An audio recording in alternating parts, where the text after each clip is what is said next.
We want to believe that art centers of all shapes and sizes, no matter where they are in this country, can be at the center of cultural change. And what we are trying to do here is center the artist as the absolute essential component of any change that will last in this country. Everyone has an artist inside of them, right? And it's to tap into that creative being. It takes vulnerability, it takes openness, it takes risk, right? Oh, yeah. And these are the things that are stamped out of when we have these processes of sorting and measuring and, you know, putting people in their place.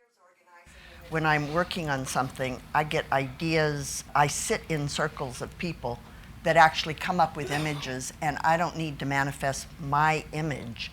But when there's a discrepancy between your image and my image, there's a kind of process of resolution that becomes part of the work.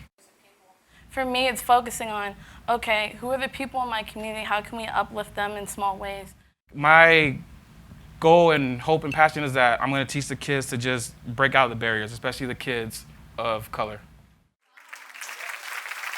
Personal life had to be a life of creating relationality and understanding difference and trying to expand the sense of the self by understanding others and identifying.